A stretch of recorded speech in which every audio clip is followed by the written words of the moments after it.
If you want to increase precision, get a high yield of the log and saw faster, the Big Mill system is available. With Big Mill Basic, you can easily handle logs that are 70 centimeters in diameter. Screw an adjustable guide rail support to both ends of the log. The guide rail supports should be parallel to each other.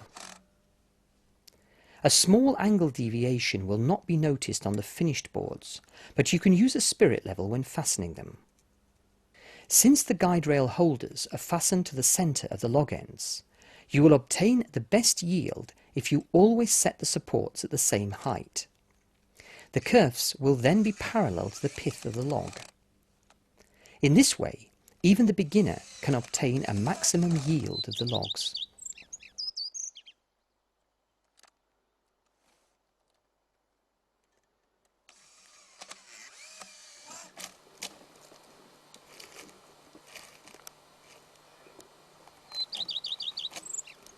Rotate the log a quarter of a turn so that you get a better working position. The support leg, which rests on the ground, holds the log in position.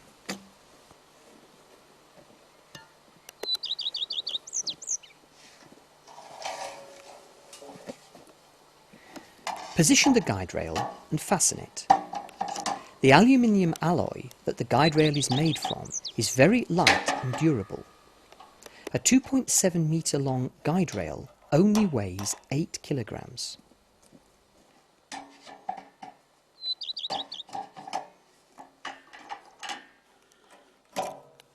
Set the guide rail height by pressing the key into one of the tracks on the rack.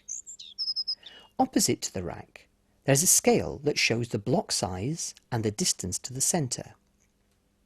This ensures that you get exactly the same settings on both sides of the log, and that the settings never change due to the vibrations of the saw. Lock the rack with the cross knob. Loosen the wing knob on the arm so that the guide rail can be pushed towards the log. You are now ready for the first cut. On the rear edge of the TimberJig, you can mount sliding blocks that fit the guide rail. Position your hand far down on the handle of the chainsaw and push the saw through the log.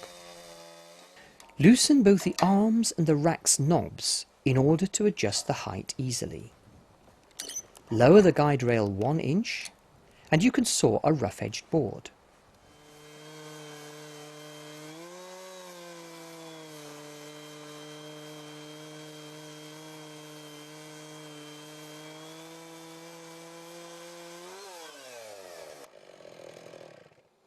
Sometimes it's easier if you remove the guide rail when making the settings.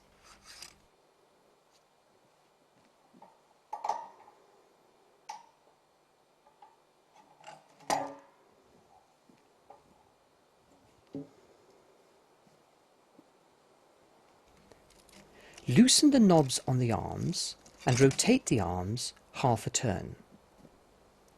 In the screw plate, which is screwed to the log, there are notches that enable you to turn the guide rail supports in steps of exactly 90 degrees.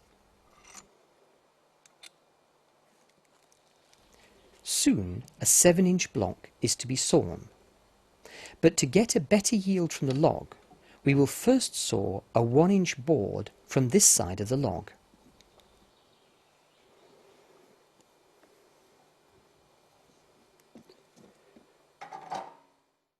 In the manual, you can read a more exact description of how to make the settings. But as a rule of thumb, you should compensate for the guide bar thickness with 1/4 of an inch when sawing boards.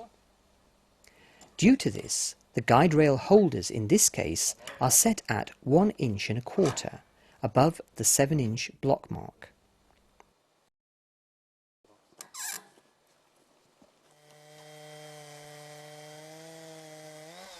The slab is sawn and the height is set at the 7-inch block mark.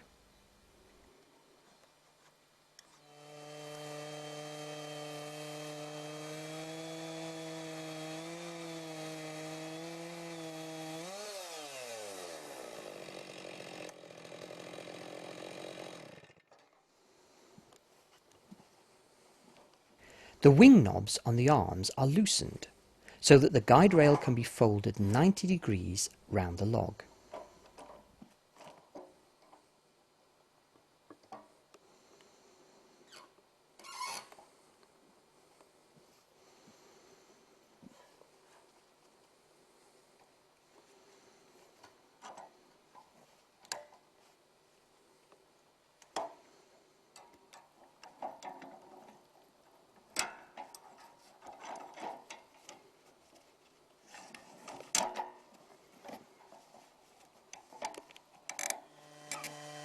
Make the slab as thin as possible.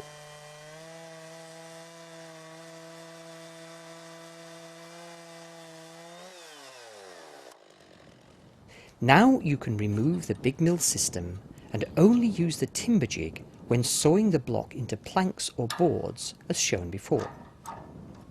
Or else you can, as we do here, lower the guide rail and continue sawing with the big mill system.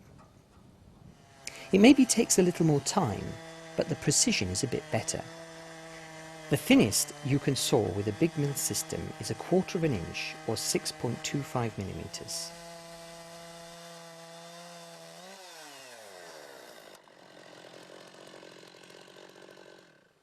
When you're getting near the centre, you turn the log and start sawing from the other side.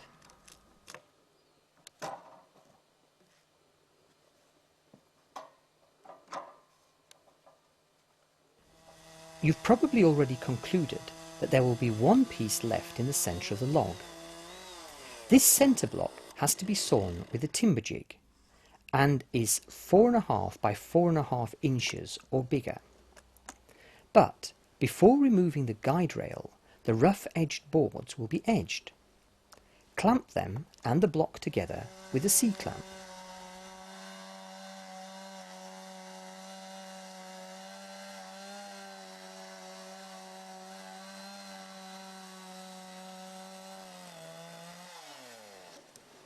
It's an advantage if you work on a clean and level ground so that the boards lie parallel to the block.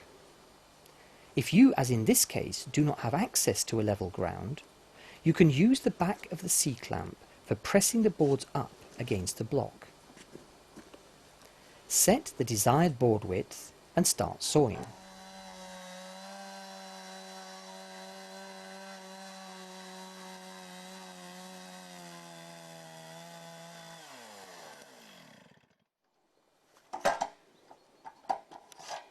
Now the guide rail and the guide rail holders are removed, and the log is fastened securely.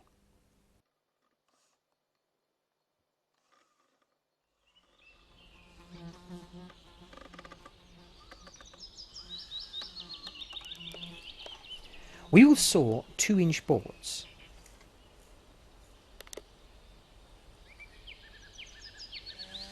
The satisfaction you feel when a tree has been processed into sawn boards is hard to describe.